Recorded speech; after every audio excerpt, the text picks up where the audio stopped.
اللہ تبارک و تعالی نے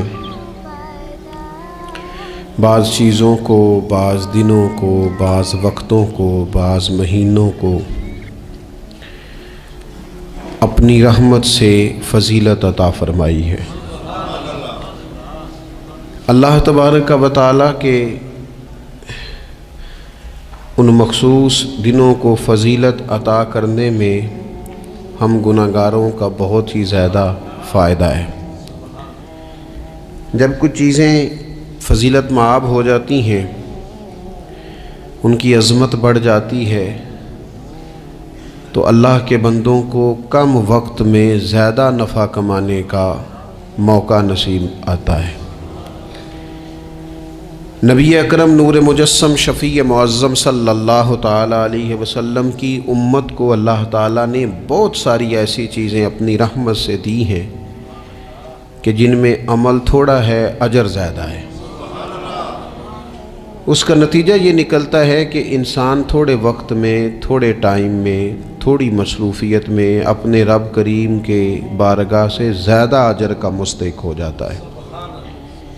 انہی مقدس معتبر معنی خیز ایام میں ایک بڑی فضیلت، زیادہ عظمت والا مہینہ ماہ رمضان المبارک ہے۔ قرآن مجید نے صراحت کے ساتھ اس ماہ مقدس کا نام لیا ہے۔ کیا معنی ہے؟ کہ یہ وہ مقدس مہینہ ہے جس کا میرے رب کریم نے نام لیا ہے، اللہ نے نام لیا ہے۔ شہر رمضان الذی انزل فیہ القرآن، فرمایا رمضان کا وہ مقدس مہینہ ہے جس میں اللہ نے قرآن نازل فرمایا ہے۔ اس ماہ نور، ماہ سرور کا نام نامی اللہ تعالیٰ نے قرآن مجید کے اندر ذکر فرمایا۔ حضرت سلمان فارسی رضی اللہ تعالیٰ عنہ ارشاد فرماتے ہیں کہ شعبان المعظم کا آخری دن تھا، اگلے دن رمضان شروع ہونے والا تھا کہ رسول پاک علیہ السلام نے ہمیں رمضان کی فضیلت پر خطبہ ارشاد فرمایا۔ آپ اس بات کو غور سے سمجھیے کہ ایسا مہمان جس کے آنے سے پہلے اس کی فضیلت بیان کی جا رہی ہے، اور فضیلت کون بیان کر رہا ہے؟ امام الانبیاء صلی اللہ تعالی علیہ وسلم۔ یہ صرف ہمارے دلوں کے اندر، امت کے دلوں کے اندر اس ماہ مقدس کی فضیلت کو اور اس کی عظمت کو بٹھانے کے لیے کہ پوری طرح تم اپنے ذہن میں اور اپنے دل میں ایک بات بٹھاؤ کہ ایک عظمتوں والا مہینہ تم پر سایہ فگن ہونے والا ہے، عظمتوں والا۔ حضور نے ایک دن قبل اس کی فضیلت بیان۔ ہمارے ہاں یہ ہوتا ہے کہ ہم کسی چیز کی اہمیت کو لیتے ہیں لیکن سمجھتے ہیں کہ یہ کوئی روٹین ورک ہے، یعنی نارملی ہر سال رمضان شریف آتا ہے، اپنے وقت کے حساب سے چاند بدلتا ہے اور اپنے وقت پر رمضان شریف آ جاتا ہے۔ ہم سمجھتے ہیں کہ مطلب روٹین کا ایک معاملہ ہے، ایک روٹین کی چیز ہے۔ لیکن اگر آپ اس کو اس نظر سے دیکھیں گے نا کہ اس مہینے کے آنے سے پہلے، یعنی ابھی ایک دن بعد آنا ہے رمضان کو، اور آنے سے پہلے حضرت سلمان فارسی فرماتے ہیں کہ نبی پاک نے ہمیں باقاعدہ بلا کے خطبہ دے کے رمضان کی عظمت ہمارے دلوں میں بٹھا، یعنی فکری طور پر اور ذہنی طور پر امت کو تیار کیا۔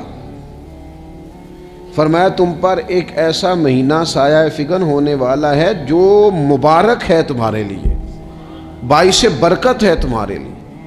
تم اپنے آپ کو ذہنی طور پر تیار کرو کہ ایک ماہ نور تمہارے قریب آ رہا ہے۔ جو رمضان، اسلامی عبادات جتنی بھی ہیں نا، وہ مخصوص پوجا پاٹ نہیں۔ اسلامی عبادات میں سے کوئی عبادت بھی ایسی نہیں جس کا مقصد ہی ہو کہ آپ نے اتنے وقت سے لے کر اتنے وقت تک فلاں عمل کرنا ہے۔ جتنی بھی عبادات ہیں اسلامی، وہ اپنے دامن میں کوئی نتیجہ رکھتی ہیں، کوئی رزلٹ رکھتی ہیں، اس کے ثمرات انسانی زندگی پر مرتب ہوتے ہیں۔ انسان کو تزکیہ نصیب ہوتا ہے، اس کے باطن کو صفائی نصیب ہوتی ہے، اسے خیر کرنے کا موقع ملتا ہے، تربیت کے بہت سارے مواقع اس میں پائے جاتے ہیں، بہت سارے اسرار و رموز کے ساتھ اسلامی عبادات ہیں یہ جو رمضان المبارک ہے نا، یہ جو روزہ ہے، یہ روزہ اپنے دامن کے اندر تربیت رکھتا ہے، تربیت۔ یا ایھا الذین آمنوا کتب علیکم الصیام کما کتب علی الذین من قبلکم لعلکم تتقون۔ اے ایمان والو، تم پر روزے فرض کیے گئے جیسا کہ تم سے پہلے لوگوں پر بھی فرض کیے گئے تھے تاکہ تم تقوی اختیار کرو۔ روزہ تمہیں پرہیزگار بنائے گا، تمہارے اندر سے جو نفسانی چیزیں ہوں گی انہیں نکالے گا، اور اللہ تبارک و تعالیٰ کی طرف تمہارے دل کا رجحان ہوگا، تمہاری روح کا رجحان ہوگا، تمہیں تزکیہ دے گا۔ روزہ انسان کی تربیت کرتا ہے، انسان کو روزہ ذہنی طور پر تیار کرتا ہے کہ اللہ کے حکم کے مطابق کھانا ہے، اللہ کے حکم کے مطابق پینا ہے۔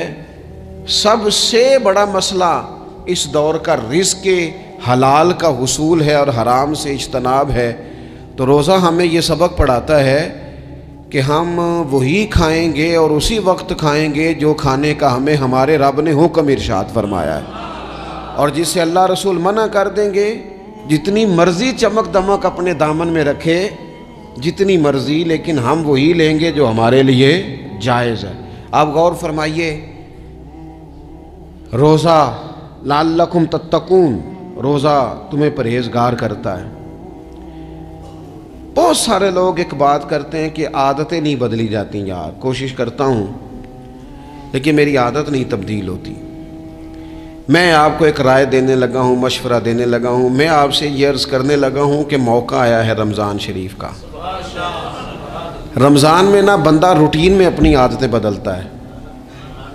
کسی کو سویرے 7 بجے کھانے کی عادت ہے، کسی کو 9 بجے کھانے کی عادت ہے، کوئی صبح ناشتہ نہیں کرتا، دوپہر میں ہی کھاتا ہے۔ لیکن رمضان آیا تو عادت بدل گئی، 7 بجے والا بھی نہیں کھا رہا، 9 بجے والا بھی نہیں کھا رہا، دوپہر والا بھی نہیں کھا رہا، سارے سحری میں کھا رہے ہیں۔ عادت بدل گئی، بالکل طبیعت بدل گئی، روٹین چینج ہو گئی۔ کوئی اٹھ رہا تھا صبح فجر میں، اللہ کی توفیق سے اللہ تعالیٰ معاف فرمائے تو کچھ ایسے بھی تھے جو 9-10 بجے اٹھ رہے تھے، کچھ الحمدللہ فجر پڑھ کے چلو کسی وجہ سے پھر سو گئے، 10-11 بجے اٹھ رہے تھے، روٹین بدلی ہوئی تھی۔ رمضان آیا تو بدل گئی، سارے سحری میں اٹھ رہے ہیں، تہجد کے وقت سب کی آنکھ کھل رہی ہے، بالکل روٹین بدل گئی، حالات بدل گئے، معاملات تبدیل ہو گئے، اوقات تبدیل ہو گئے، دفاتر کے ٹائم تبدیل ہوئے، اسکولوں کے نظام تبدیل ہوئے، مدارس کے اوقات تبدیل ہوئے، ہر چیز کے اندر تبدیلی آئی۔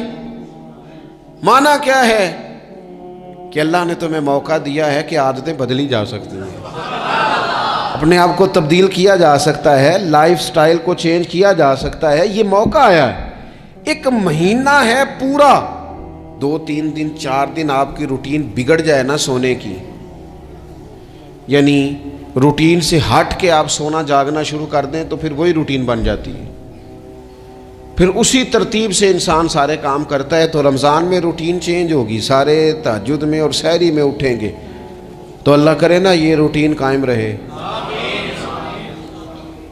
رمضان میں تو اٹھتے تھے سحری کرنے کے لیے، تو اللہ کرے روٹین بن جائے اور سارا سال اٹھیں تہجد کی نماز ادا کرنے کے لیے، اللہ کرے روٹین بن جائے، چیزیں تبدیل ہو جائیں۔ وہ لوگ جن کو ڈاکٹر کہہ رہے تھے کہ دوائی بھی کھانی ہے اور پرہیز بھی کرنا ہے، تو وہ کہہ رہے تھے جی دوائی کھانا تو آسان ہے، پرہیز کرنا مشکل ہے، تو بدلنے لگی ہے نا روٹین، آ گیا نا رمضان، پرہیز کا ٹائم شروع ہو گیا۔ لہذا بہترین فائدہ یہ ہوگا کہ رمضان میں پرہیز ہوگی، ڈائٹ پلان بالکل بنایا جا سکتا ہے، اس میں چیزوں کو بالکل مرتب کیا جا سکتا ہے۔ تو رمضان شریف کے آنے سے پہلے ذہنی طور پر اپنی عادات کی تبدیلی کا پروگرام بنائیں، عادتیں بدل جایا کرتی ہیں۔ رسول کریم دنیا میں آئے وَيُزَكِّيكُمْ، حضور تزکیہ کرنے تو آئے ہیں، عادتیں بدلنے تو تشریف لائے ہیں۔ نبی پاک نے صفائی ستھرائی کر دی، ساری ناپاک چیزوں کو نکال دیا۔ تو روٹین دیکھیں کہ رمضان میں تقوی کے حصول کے لیے اپنی عادات کو تبدیل کرنا ہے، اور اس کے لیے ذہنی طور پر اپنے آپ کو تیار کریں۔ وہ جو کہتے ہیں بچے سویرے نہیں اٹھتے، وہ روٹین بنا لیں، یہ موقع آیا ہے، ابھی سے ارادہ کر لیں کہ جناب ہم نے اس ترتیب سے اپنے گھر کو، ماحول کو، بچوں کو اس ترتیب سے ہم نے مرتب کرنا ہے چیزوں کو. یہ آپ ارادہ کریں، اللہ تعالیٰ مدد فرمائے گا. رمضان المبارک کی جو خاص فضیلت ہے، اس خاص فضیلت کو رمضان آنے سے پہلے ذہن میں بٹھا لیں اور رمضان المبارک پورے کا پورا اس ذوق سے گزاریں کہ ذہن میں بات موجود ہو، ذہن میں، کہ دراصل رمضان کیا ہے. اللہ کے پیارے رسول صلی اللہ تعالیٰ علیہ وسلم نے فرمایا، اے لوگو تم پر ایک عظیم المرتبت مہینہ سایہ فکن ہو رہا ہے. حضور فرماتے ہیں شہر مبارک، فرمایا یہ بڑا برکت والا مہینہ ہے، یہ برکتیں لے کے آیا ہے، یہ رحمتیں لے کے آیا ہے، یہ اپنے ساتھ عنایات لے کے آیا. اور نبی اکرم صلی اللہ تعالیٰ علیہ وآلہ وسلم نے فرمایا جو بندہ بھی قرب الہی کی نیت سے رمضان میں نیکی کا طلبگار ہوگا، فرمایا وہ اگر نفل نیکی کرے گا نا تو اللہ تعالیٰ اسے فرض کے برابر ثواب عطا فرمائے گا. اور حضور علیہ الصلوۃ والسلام فرماتے ہیں جو اس مہینے میں ایک فرض ادا کرے گا اللہ 70 فرضوں کے برابر اجر عطا کرے گا. اپنے ذہن میں ایک بات بٹھائی جائے، ذہن میں یہ بات بٹھائی جائے کہ یہ نا برکت والا مہینہ ہے، اس میں میرا ثواب بڑا ضربوں کے ساتھ آگے بڑھے گا. ایک ذہن بنایا جائے اور پھر ثواب اکٹھا کرنا شروع کر دیا جائے. پھر وہ ترتیب بنا لی جائے، کاروباری نہیں، روحانی ترتیب، کاروباری نہیں، یعنی نئے سے نئے سٹال نہ تیار کیے جائیں. مہنگائی کیسے کرنی ہے اور کس طرح کر کے کن چیزوں کی آج کل مانگ ہوگی، کس ترتیب سے سودا پہلے ہی خریدنا ہے، مہنگا کیسے کرنا ہے، اللہ معاف کرے مصنوعی قلت کیسے پیدا کرنی ہے، کمائی کیسے کرنی ہے. رمضان کے اندر جناب لوگ ساری ترتیب لگا کے ساری. میرے ایک دوست ہیں میڈیکل کے شعبے سے وابستہ ہیں، تو مجھے کہنے لگے کہ ڈاکٹر بھی اپنی روٹین بدلتے ہیں اور معدے والی ساری دوائیاں بھی اکٹھی کر لیتے ہیں کیونکہ رمضان آنے والا ہے، یہ زیادہ لوگ استعمال کریں گے. تو وہ ماحول نہ پیدا کریں کہ ہر چیز دنیا داری ہو جائے، ہر چیز دنیا داری نہیں، ہر چیز کو ایک نیا روپ دے دیا جائے اور نیا سے نیا مال کمانے کا سلیقہ بنایا جائے. میں اکثر کہا کرتا ہوں کہ رمضان تو اس لیے تھا نا کہ اس میں کم کھانا ہے، تھوڑا کھانا ہے، لیکن اگر بندہ کہے کہ میں نے صبح کا چونکہ کھایا نہیں لہذا اب شام کو اتنا کھانا ہے کہ ہفتے سے پہلے ڈاکٹر کے پاس بھی جانا ہے، میں نے وہ سارا پوری کرنی ہے روٹین، تو پھر وہ مقصد کو نہیں نہ سمجھا، پھر اس نے اس خوبصورتی کو نہیں پایا جو خوبصورتی اس کو دین دینا چاہتا تھا. ایک تو رمضان کی فضیلت کو سمجھنا ہے، اور پھر جب ہم روزہ دار ہیں، ہم نے روزہ رکھا ہوا ہے، تو نبی پاک علیہ السلام نے خود اس مفہوم کو کھول کے بیان کیا. فرمایا جس بندے نے جھوٹ نہیں چھوڑا، گناہ نہیں چھوڑا، گویا غیبت نہیں چھوڑی، بدی نہیں چھوڑی، تو اللہ کے محبوب علیہ الصلوۃ والسلام فرماتے ہیں پھر اللہ تعالیٰ کو اس کے بھوکا پیاسا رہنے کی تو کوئی ضرورت نہیں، کیونکہ لعلکم تتقون، تقوی اختیار کرنا تو روزے کا مقصد تھا. اور اگر اس نے وہ بات کو سمجھا ہی نہیں، استاد کے لیے صرف استاد ہو جانا ہی ضروری نہیں، اس کو پھر اپنے منصب کا لحاظ کرنا بھی ضروری ہے کہ میں استاد ہوں. والد کا صرف والد ہو جانا ہی کمال نہیں، اس کو پھر اس منصب کے تقاضوں کو بھی سمجھنا چاہیے کہ اب میں ایک باپ ہوں، اب میں روٹین میں وہ آزاد نہیں ہوں کہ جہاں میرا جی چاہے گا جاؤں گا، جہاں میری طبیعت چاہے گی میں کھاؤں گا، جہاں میرا دل کرے گا میں وہ کام کروں گا. اب آپ سرپرست ہیں، سربراہ ہیں. انسان دیکھیں نا، ایک شخص ہے وہ عالم ہے، علم پڑھ لینا صرف کمال نہیں، وہ اپنے منصب کو بھی تو سمجھے نا، اس منصب کے وقار کو، اس کے لحاظ کو بھی تو سمجھے نا. ایک آدمی اگر عمر رسیدہ ہے، بڑا ہے، بزرگ ہے، اور وہ چاہتا ہے کہ میری بزرگی کی وجہ سے میرا اکرام کیا جائے، تو اسے اپنے منصب کا بھی لحاظ کرنا پڑے گا. اس کو حضرت سعدی فرمایا کرتے تھے میں نے 18 سال کے بزرگ دیکھے اور میں نے 75 سال کے بچے دیکھے. حضور کیا مطلب؟ فرمانے لگے عمر ہو گئی لیکن اپنے منصب کا خیال نہ کیا، عادات بچوں والی رہی۔ اور فرماتے میں نے ایسے لوگ دیکھے جن کو شروع وقت میں ہی اللہ والوں کی صحبت نصیب آئی تو وہ جو بزرگی ہے وہ پھر عمر کی وجہ سے نہیں ملی، وہ اللہ نے علم اور عمل کی وجہ سے عطا فرما دی۔ تو اپنے منصب کا لحاظ کرنا کہ میرا یہ منصب ہے۔ اسی طرح جب ہم نے روزہ رکھا ہوا ہوگا نا تو پھر ہم نے اس منصب کا بھی لحاظ کرنا ہے کہ میں روزے دار ہوں۔ پھر خالی بھوکے پیاسا نہیں رہنا۔ رسول پاک صلی اللہ تعالی علیہ وآلہ وسلم نے پتہ ہے روزے دار کی فضیلت کیا بیان فرمائی؟ اللہ کے محبوب صلی اللہ تعالی علیہ وسلم فرماتے ہیں کہ رب فرماتا ہے ابن آدم کا ہر عمل اس کے لیے ہے، روزہ میرے لیے۔ اور فرمایا میں خود جزا دوں گا روزے کی، میں خود جزا دوں گا روزے کی۔ اور حضور فرماتے ہیں روزہ ڈھال ہے، جو شخص روزہ دار ہو وہ بےہودگی سے، فحش گوئی سے اجتناب کرے۔ اور اللہ کے محبوب صلی اللہ تعالی علیہ وسلم فرماتے ہیں اگر کوئی شخص اسے گالی دے، اگر کوئی شخص اس سے جھگڑا کرنا چاہے تو پتہ کیا جواب دے؟ اسے کہے بھئی میں روزے دار ہوں، میرے منصب کا تقاضا نہیں کہ میں تیرے ساتھ الجھوں۔ اور رسول پاک صلی اللہ علیہ وسلم فرمانے لگے اوہو اتنی بڑی بات۔ حضور فرمانے لگے یہ صحیح مسلم کے لفظ ہیں، کریم محبوب فرمانے لگے مجھے اس رب کی عزت کی قسم جس کے قبضے میں محمد عربی صلی اللہ علیہ وسلم کی جان ہے، حضور فرماتے ہیں روزہ دار کے منہ کی خوشبو اللہ تعالیٰ کے نزدیک قیامت کے دن مشک کی خوشبو سے بھی زیادہ وقت والی ہوگی۔ اس کے منہ سے جو خوشبو آتی ہے قیامت میں مشک پیچھے رہ جائے گا، اور رب کی بارگاہ میں صرف روزہ دار کے منہ سے۔ اگر تیرے منہ کی خوشبو رب کو اتنی پسند ہے تو تجھے بھی تو اپنے منصب کا خیال ہونا چاہیے کہ میں نے روزہ رکھا ہوا ہے، میں روزہ دار ہوں۔ اور میرے نبی پاک علیہ السلام کے یہ دو لفظ ہیں نا، وہ صوفیاء ہیں نا اللہ کے نیک بندے جو ساری زندگی تڑپتے رہے کہ کبھی اے حقیقت منتظر نظر آنا لباس مجاز میں، کبھی مالک ایک دفعہ کبھی تیرا جلوہ ملے، کبھی اے حقیقت منتظر نظر آنا لباس مجاز میں۔ لاکھوں سجدے تڑپ رہے ہیں میری جبین نیاز میں، اور جو ساری زندگی کہتے رہے کہ ہم تو عمر دراز مانگ کے لائے تھے 4 دن، 2 آرزو میں کٹ گئے، 2 انتظار میں، کہ دیکھو انہیں انعام ملنے لگا ہے۔ جو اس کی راہ کے سوالی تھے، جو اس کے رستے کے مسافر تھے، جو اسے پانا چاہتے تھے، جو اس کی دید کرنا چاہتے تھے، جو اسے ملنا چاہتے تھے، میرے رسول پاک علیہ السلام نے فرمایا روزہ دار کو 2 خوشیاں ملیں گی۔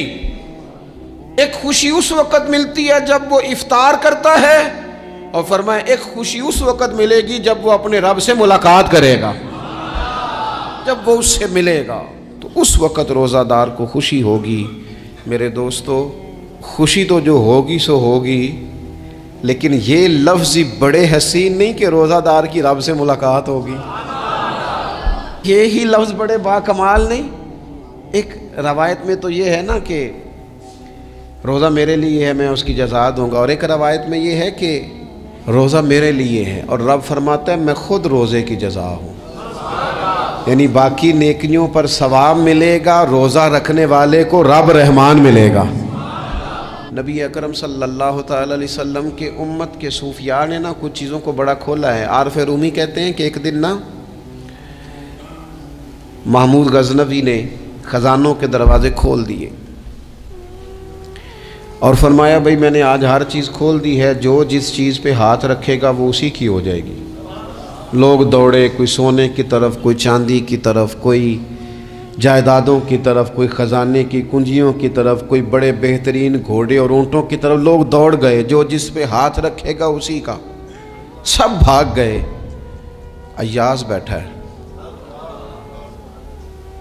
نہ وہ حسن میں رہی شوخیاں، نہ وہ عشق میں رہی گرمیاں، نہ وہ غزنوی میں تڑپ رہی، نہ وہ خم ہے زلف ایاز میں۔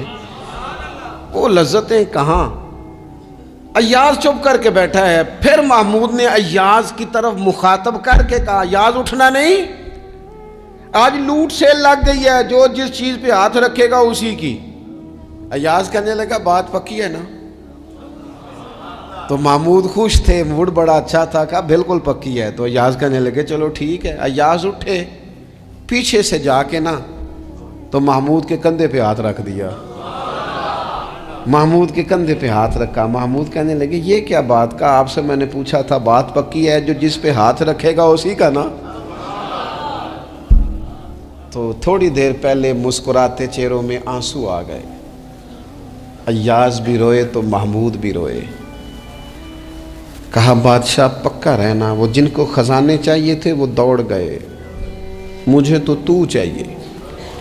لنگ کئی مہینے تے برس گئے تے تیری دید نو دیدے ترس گئے, تیری تو ملے گا.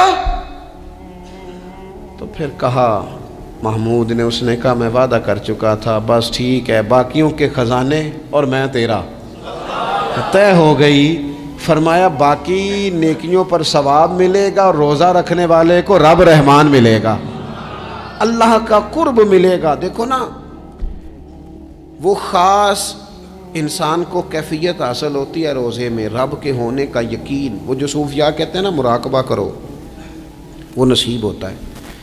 یعنی کسی کو کیا پتہ ہے اس کا روزہ ہے کہ نہیں, اکیلا ہے نا گھر میں, فریزر بھرا ہوا ہے, نہیں نہ کھاتا. کیوں؟ اسے پتہ ہے میرا رب میرے ساتھ ہے, میرا رب مجھے دیکھ رہا ہے. بس یہ تصور توحید پکا ہو جاتا ہے رمضان. تو پھر اللہ تبارک و تعالیٰ کی بھی خاص رحمت اور کوئی خاص ہی اعزاز. حضور فرماتے ہیں جنت کے کئی دروازے ہیں, ایک باب الریان ہے, اس سے صرف روزہ دار گزریں گے. آواز ہوگا روزے والے آ جاؤ, وہ آ جائیں گے. فرمایا اس خاص دروازے سے گزرو, جب گزر جائیں گے تو فرمایا بند کر دو بھائی, اور کوئی نہیں گزرے گا یہاں سے. دروازہ ہی مخصوص ہے, ان کا اعزاز ہی ذرا زیادہ ہے. تو میرے عزیز رمضان شریف کے اندر وہ منصب کا بس خیال رکھیں کہ میں روزہ دار ہوں, اس احتیاط کے ساتھ. اور دوسری جو رمضان کی چند عبادات ہیں نا, سب سے پہلی تو میں عرض کروں گا تراویح کے حوالے سے. یہ بات یاد رکھ لیں کہ نبی پاک علیہ الصلاۃ والسلام نے فرمایا جس نے ایمان اور احتساب کی نیت کے ساتھ رمضان میں قیام کیا, اللہ اس کے پچھلے سارے گناہوں کو معاف فرما دے گا. اور ایک مقام پر نبی پاک صلی اللہ تعالیٰ علیہ وسلم نے بیان کیا, یہ مشکات میں موجود ہے. حضور فرماتے ہیں رمضان اور قرآن دونوں قیامت کے دن بندے کی شفاعت کریں گے. رمضان کہے گا یا اللہ میں نے اسے دن بھر کھانا کھانے سے باز رکھا, اور تیری بارگاہ کے حکم کے مطابق اس نے اپنے آپ کو ان چیزوں سے بچا کے رکھا. اور قرآن کہے گا مالک رات میں نے اسے نیند سے روکے رکھا. کیا مطلب؟ اس نے کھڑے ہو کے عبادت کی. اگرچہ اس سے مراد شارحین حدیث نے تراویح بھی لیا ہے, تہجد کی نماز بھی لیا ہے, صلاۃ اللیل بھی لی ہے, لیکن میرے عزیز یہ خاص ربط ہے قرآن مجید کے ساتھ تراویح کا. مسنون ہے رمضان کی راتوں میں قرآن مجید اور تراویح کا پڑھنا. اگر تھوڑی سی نا طبیعت میں صرف تبدیلی پیدا کی جائے, میں نے دیکھا ہے کہ جو لوگ کہتے ہیں نا میرا وقت بڑا قیمتی ہے, بڑی ساری جگہوں پہ آپ کو بیٹھنا پڑتا ہے, بیٹھیں آپ 2 گھنٹے بیٹھیں, 3 گھنٹے بیٹھیں. میں نے دیکھا ہے لوگ جاتے ہیں کسی دفتر میں تو رات کو ہی چلے جاتے ہیں اس علاقے میں, کھڑے ہیں, پاسپورٹ کے دفتر کھڑے ہیں, شناختی کارڈ کے دفتر کھڑے ہیں, امیگریشن کی لائنوں میں کھڑے ہیں. کچھ ذہن تو بنائیں کہ میں نے رات کھڑے رہنا ہے اور اپنے رب کی عبادت کرنی ہے. تراویح کو ذرا ذوق سے آپ اگر تھوڑا ارادہ کر لیں گے نا, یعنی کوئی ایسا مشکل کام نہیں. میری تو رائے یہ ہے کہ پہلے 3-4 دن ذرا جم کے ذہن بنائیں, اور تھوڑا سا نا روٹین کو بدلنے کی کوشش نہ کریں. جس امام صاحب کے پیچھے تراویح شروع کریں, کوشش کریں ساری وہیں پڑھیں. روٹین بدلنے سے بھی سستی آتی ہے. ایک دن یہاں گئے, 2 دن وہاں گئے, تو یہ روٹین بدلنے سے بھی بعض اوقات سستی آتی ہے. کوشش کریں ایک جگہ پہ قرآن شریف سننا شروع کریں اور پھر پورا قرآن مجید وہیں پہ سنیں, اور تھوڑا ذہن بنائیں. میں نے دیکھا ہے ہمارے استاد صاحب اس طرح کیا کرتے تھے کہ بہت تھوڑا کھانا افطاری کے وقت, تھوڑا, اور ان سے کہا جاتا آپ بزرگ آدمی ہیں, اتنا کم کھانا کیسے نظام چلے گا؟ تو فرماتے تھے میں ایک چپاتی اور آدھی چپاتی کھا لوں گا لیکن تراویح کے بعد۔ اب اگر زیادہ کھانا کھاؤں گا تو طبیعت میں سستی آئے گی، میرے لیے کھڑا ہونا مشکل ہو جائے، سادہ سا کھانے کے ساتھ افطاری کی جائے گی۔ اور تراویح کے لیے اپنے آپ کو ذہنی کہاں ٹائم ملتا ہے سارا سال قرآن پڑھنے سننے کا؟ یہ تو اللہ نے موقع عطا فرمایا ہے، تو تھوڑا سا اگر دلچسپی پیدا کی جائے۔ بڑا بڑا سونا قرآن مجید پڑھا جاتا ہے مساجد میں، بچے بڑی بڑی خوبصورتی سے، تو اللہ کا شکر ہے جگہ جگہ پہ۔ اور مساجد کے علاوہ بھی میں نے دیکھا ہے، ہم سے لوگ مطالبہ کرتے ہیں کہ ہماری فیکٹری میں رات کو بھی کام ہوتا ہے، اتنے سارے ورکر ہیں تو بچہ کوئی مل جائے قرآن شریف سنائے، فلانی جگہ بھی اتنے لوگ ہیں تو اگر موقع مل جائے تو اگر تھوڑا ذہن بنایا جائے، شوق پیدا کیا جائے تو اللہ تعالیٰ فضل فرماتا ہے، انسان کو طاقت ملتی ہے کھڑے رہنے کی۔ ایک تو تراویح، روزہ، تراویح، اور تیسری بات ہے سحر اور افطار۔ یہ جو سحری اور افطار، یہودی جو تھے نا وہ سحری نہیں کرتے تھے، سحری کا نام و نشان نہیں تھا، روزہ رکھتے سحری نہیں کرتے۔ تو نبی پاک صلی اللہ تعالیٰ علیہ وسلم نے فرمایا ہمارے اور یہودیوں کے درمیان فرق ہی سحری کا ہے، اور نبی پاک صلی اللہ تعالیٰ علیہ وآلہ وسلم نے فرمایا سحری کھایا کرو، سحری کھانے میں برکت ہے۔ اور اگلی بات سننی ہے آپ نے تو خوش ہو جانا ہے، سحری کو معمولی نہ سمجھے، سحری کرنا عبادت ہے۔ ہاں آپ مت سمجھیں کہ میں روٹی کھا رہا ہوں، یہ تو میرے سامنے دہی رکھا ہوا ہے، یہ تو سالن رکھا ہوا ہے، یہ تو اچار رکھا ہے، تو چپاتیاں رکھی ہیں۔ سحری کھانا عبادت ہے۔ آپ صبح اٹھے، آپ کی تو روٹین ہی اور تھی، تو 7 بجے کھاتے تھے، 9 بجے کھاتے تھے۔ یہ جو آپ صبح کھا رہے ہیں اٹھ کے سحری میں، اپنی مرضی سے تھوڑی کھا رہے ہیں، یہ تو کسی کے کہنے سے کھا رہے ہیں، یہ تو کسی کے بٹھائے بیٹھے ہیں۔ یہ جو سحری کا لنگر ہے یہ رب رسول کی رحمت کے ساتھ عطا ہوتا ہے، یہ کرم ہے، یہ اللہ رسول کے بٹھائے بیٹھے۔ کیا میرے رسول پاک صلی اللہ تعالیٰ علیہ وآلہ وسلم نے بات کھولی ہے، ترغیب و ترہیب میں حدیث ہے، اللہ کرے یہ کبھی چسکا لگ جائے، یہ والا مزہ آ جائے تو پھر تو گھر میں دسترخوان نہیں بچھا ہوا ہوگا، پھر تو رنگ ہی کوئی اور ہوگا۔ حضور فرماتے اللہ تعالیٰ اور اس کے فرشتے سحری کھانے والوں پر رحمتوں کا نزول فرماتے ہیں۔ کھائی روٹی جا رہی ہے، پکا ہوا کھانا ہے، لیکن حضور فرماتے ہیں رب بھی رحمتیں فرما رہا ہے اور اللہ کے حکم سے فرشتے بھی رحمتوں کا نزول کر رہے ہیں سحری کھانے والوں پر۔ تو خوب توجہ سے، ذوق سے، شوق سے۔ اور پھر جو افطار کا معاملہ ہے، حضور فرماتے ہیں جب روزہ کھولنے والا روزہ کھولتا ہے تو جو دعا مانگتا ہے رب قبول فرما لیتا ہے۔ یعنی افطار کا وقت ایسا ٹائم ہے جو دعاؤں کی قبولیت کا وقت ہے۔ افطار کرنا بھی ہے، کرانا بھی ہے۔ مہنگائی ذرا عروج پہ چلی گئی ہے، میں بار بار کہتا ہوں، مجھ سے نا لوگ دعا کے لیے مجھے کہتے کہتے اپنے کئی دکھ بتا دیتے ہیں۔ تھوڑا سا نا افطاریاں مہربانی فرمائیے گا، سیاسی نہ کیجیے گا۔ وہ جن سے مال لیتے ہیں، وہ جن کو مال دیتے ہیں، وہ جن سے ووٹ لینے ہیں، وہ جنہوں نے ووٹ لینے ہیں، اس بنیاد پر سحر افطار کے بندوبست نہ کریں رضا الہی کے لیے۔ میرے محبوب فرماتے ہیں جس نے رب کی رضا کے لیے کسی کو افطار کرایا، جتنا ثواب اللہ روزہ رکھنے والے کو دے گا اتنا افطار کرانے والے کو بھی عطا کرے۔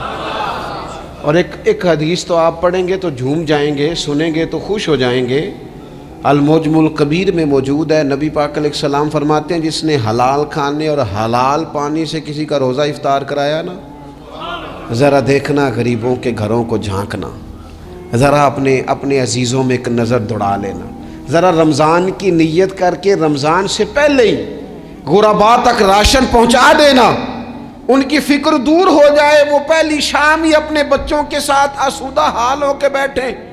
دیکھ لینا یہ نہ ہو کہ ایک بھائی کھول کے کھا رہا ہو اور دوسرے کے بچے منتظر ہوں کہ آج سحر افطار میں کیا کرنا ہے۔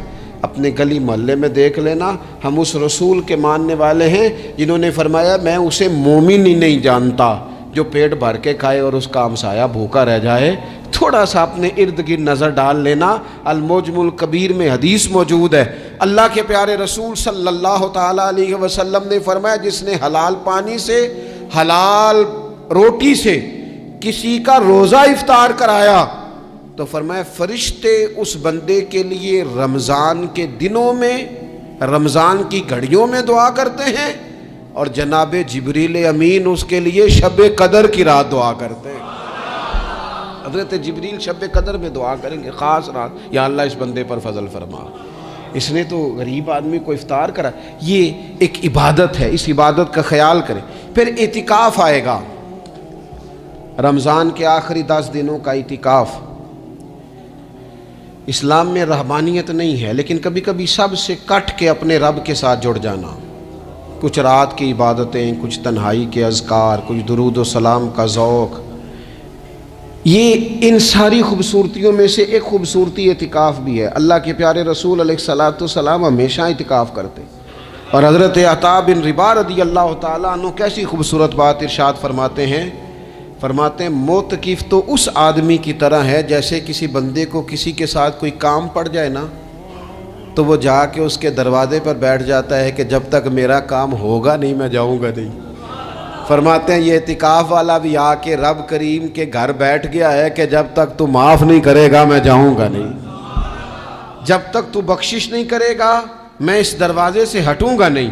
حضرت ابن عباس رضی اللہ تعالیٰ عنہ نبی پاک علیہ السلام کے روضہ انور کی طرف اشارہ کر کے کہا کرتے تھے زیادہ دیر نہیں ہوئی، اشارہ کر کے کہتے تھے زیادہ دیر نہیں ہوئی، اس روضہ مبارک میں آرام فرما۔ رسول رحمت علیہ السلام سے میں نے اپنے کانوں سے سنا ہے، اور جب یہ بات ارشاد فرماتے تھے تو روتے بھی تھے۔ فرماتے ہیں میں نے خود نبی پاک علیہ الصلاۃ والسلام سے سنا ہے کہ جو شخص اللہ تعالیٰ کی رضا کے لیے ایک دن کا بھی اعتکاف کرے گا نا، اللہ تبارک و تعالیٰ اس کے اور جہنم کے درمیان 3 خندقوں کی آڑ بنا دے گا، اور فرمایا ان کی مسافت زمین و آسمان سے بھی زیادہ ہوگی۔ یہ 3 خندقیں اتنی بڑی جن کی چوڑائی زمین آسمان سے بھی زیادہ ہوگی، ایک دن اعتکاف کر لے تو اللہ اس بندے کو دوزخ سے اتنا دور فرما دے گا۔ بہت سارے لوگ ہیں جن کو بڑا ٹائم ملتا ہے چھٹیاں گزارنے کے لیے، کبھی کسی سیاحتی مقام پر، کبھی کسی سیاحتی مقام پر، خرچہ بھی مل جاتا ہے، کام بھی ہو جاتا ہے، سارے سلسلے بن جاتے ہیں، بڑی بڑی جگہوں پہ لوگ جا کے ٹائم گزارتے ہیں۔ تو ایسا نہ ہو کہ 10 دن اللہ کے گھر میں بھی گزارے جائیں۔ علماء نے لکھا ہے کہ کوشش تو کریں ہر سال اعتکاف ہو، نہ ہو سکے تو چلو چند سالوں کے بعد ہو جائے، اور فرماتے ہیں کہ زندگی میں ایک دفعہ تو اس سنت کو ضرور ادا کرنا چاہیے۔ کوئی بندہ ایسا نہ ہو جو محروم رہ جائے، زندگی میں ایک بار صحیح پر اعتکاف کے ساتھ اپنے آپ کو وابستہ ضرور کرے۔ رمضان المبارک کے اندر آخری عشرہ شب قدر کی تلاش کا عشرہ ہے۔ اللہ کے پیارے رسول صلی اللہ تعالیٰ علیہ وسلم ان 10 دنوں میں خود بھی عبادت کرتے تھے اور گھر والوں کو بھی جگایا کرتے تھے، اور اپنے اہل خانہ کو تاکید فرماتے تھے کہ اٹھو اٹھو، آگے بڑھو، یہ آرام کرنے کے دن نہیں ہیں۔ ہمارے ہاں یہ ہوتا ہے کہ وہ جو آخری 10 دن زیادہ عبادت کے تھے، شب قدر کی تلاش کے تھے، وہ آخری 10 دن سارے بازار میں گزر جاتے ہیں، کپڑے سلوائے جا رہے ہیں، کپڑے خریدے جا رہے ہیں، جوتے خریدے جا رہے ہیں، واپس کیے جا رہے ہیں، دوبارہ لیے جا رہے ہیں، سفر ہو رہا ہے، آنا جانا ہو رہا ہے، عیدیاں بٹ رہی ہیں۔ تو یہ سارے کام جو آخری عشرے میں کرنے ہیں، جو زیادہ عبادت کے دن تھے، وہ سارے کام تو رمضان سے بھی پہلے کر لینے چاہیے۔ کپڑے رمضان سے پہلے خریدے جائیں، پہلے سلوا لیے جائیں، جوتے پہلے لے لیے جائیں، ضرورت کے کام پہلے کر لیے جائیں، جہاں آپ کو جو بانٹنا ہے وہ رمضان سے پہلے کریں۔ وہ مفت کی اپنے دل کو مطمئن کرنا کہ اب میرے پاس یہ بڑے میں خیر کا کام کرنے نکلا ہوا ہوں، میں عیدی بانٹنے جا رہا ہوں، یہ پہلے بانٹنے تھے۔ یہ عجیب بات ہے کہ جو زیادہ وقت مسجد میں گزارنے کا ٹائم تھا وہ سارا ہم نے ضائع کر دیا، وہ ادھر ادھر بازاروں کی نظر ہو گیا، میل ملاپ کی نظر ہو گیا۔ تو اگر چیزوں کو مرتب کیا جائے، میں تو دوستوں سے کہا کرتا ہوں زکوٰۃ کا حساب، صدقات کا حساب، صدقات فطر کا حساب، جتنے بھی روٹین کے کام ہیں اس کو کوشش کریں رمضان شریف سے پہلے آپ ترتیب دیں، آپ ان چیزوں کو پہلے سے مرتب کریں تاکہ وہ بہترین ہو جائیں۔ ہم تو اس دین کے ماننے والے ہیں جہاں نیت کرو تو اجر شروع ہو جاتا ہے۔ آپ رمضان کی نیت سے جو آج خرچ کریں گے اس کو اللہ تعالیٰ رمضان کے ثواب کے برابر ہی اجر عطا فرمائے گا۔ لیکن وہ ہم نا کچھ لوگ بڑا ایک صاحب مجھ سے کہنے لگے جی میں نے سنا ہے صدقہ فطر آخری عشرے میں ہی دینا چاہیے. میں نے کہا آپ کا پروگرام تب دینے کا اس لیے آپ نے یہ گاڑا کر کے سن لیا, ذرا اس کو آپ نے زیادہ غور سے سن لیا ہے. آپ جب ضرورت محسوس کریں, جب آپ سمجھیں کہ کسی کو ضرورت ہے, ضرورت کے وقت کوئی چیز کام نہ آئی تو پھر کب جا کے کام آئی. تو میری آپ سے یہ اپیل رہے گی کہ پہلے سے چیزوں کو مرتب کریں, معاملات کو پہلے سے طے کریں. وہ لوگ بڑے اچھے ہوتے ہیں جو وقت پر منصوبہ بندی کرتے ہیں, جو چیزوں کو ٹائم پہ مرتب کرتے ہیں. وہ ٹائم جو ہمارا بالکل اللہ کی بارگاہ میں حاضری کا ہے, عبادات کا ہے, اگر وہ سارا گاڑیوں کی نظر ہو جائے گا, اسفار کی نظر ہو جائے گا تو ہم نے حاصل کیا کیا. ایک بات آخر میں بڑے درد کے ساتھ آپ کی خدمت میں عرض کرنی ہے, ہر سال کہتا ہوں, اس سال بھی کہوں گا, ذاتی اخراجات کو کچھ کم کیا جائے. ذاتی اخراجات نہ کچھ لوگوں کے بہت زیادہ ہیں, ان کے اپنے لباس کے, کپڑوں کے, اور وہ اخراج میں نے پچھلے جمعے بھی کہا تھا, اسلام ذبائش کی اجازت دیتا ہے, نمائش کی اجازت نہیں دیتا. نمائش والے کام اگر تھوڑے چھوڑ دیے جائیں کچھ بھی نہیں ہوتا. میں تو شاید اگر میں سینکڑوں کہہ دوں تو غلط نہیں ہوگا, لیکن بیسیوں تو لوگ ایسے ضرور ہوں گے کہ جو عید ساری سو کے گزارتے ہیں, سارا دن سوئے رہتے ہیں. پتہ نہیں وہ اتنے مہنگے مہنگے کپڑے کس لیے خریدتے ہیں. عید کی نماز پڑھی, سو گئے, اور بھئی آپ کا فون بند تھا جی میں سو رہا تھا جی. تو بھئی وہ جو آپ نے 1.5 مہینہ درزی کے پاس آنا جانا لگایا, وہ کس مقصد کا؟ رات کوئی پہننا تو کوئی پرانا جوڑا پہن لیتے. ایسی مصیبت کیا بنی ہوئی تھی؟ اتنے مہنگے کپڑے خریدے, اتنا مہنگا جوتا لیا, اور دن سارا سو کے گزار دیا. ذاتی اخراجات کم کریں. پتہ کیا ہے, فرق بہت بڑھتا جا رہا ہے, بہت بڑھتا جا رہا ہے. یعنی ایک جگہ پہ چیزیں پڑی ہیں, خراب ہو گئی ہیں, کھانے کا ٹائم نہیں, پہننے کا ٹائم نہیں, اور ایک جگہ وہ ہے کہ جہاں لوگ دوائی کو ترس رہے ہیں. گندم امیر شہر کی ہوتی رہی خراب, اور بچی کسی غریب کی فاقوں سے مر گئی. اور کسی نے کہا تھا کہ غریب شہر تو فاقوں سے مر گیا, لیکن امیر شہر نے ہیرے سے خودکشی کر لی. اللہ معاف فرمائے. تو بہت ساری جگہوں پہ لوازمات زیادہ ہیں, اخراجات زیادہ ہیں, تکلفات زیادہ ہیں. اس رمضان میں مہنگائی کا جو زور ہے, حالات کی جو سنگینی ہے, اور تھوڑا پیچھے جائیں تو غریب علاقوں میں جس قسم پرسی کے ساتھ لوگ اپنا وقت بتا رہے ہیں, اگر صرف امیر لوگ اپنے کچھ ذاتی اخراجات کو کنٹرول کرنے میں کامیاب ہو جائیں تو بڑے سارے لوگ ایسے ہیں جن کے لیے وہ خوشیاں بانٹنے کا ذریعہ بنیں گے, اسباب. اور ویسے بھی زندگی سادہ کریں, آسان ہو جائے گی. زمین پر چلیں, آپ محسوس کریں گے کہ زندگی بہتر ہو گئی ہے, آسانی والی ہو گئی ہے. اللہ کی بارگاہ میں دعا کرتا ہوں اللہ تعالی ہم سب کو سمجھ نصیب فرمائے.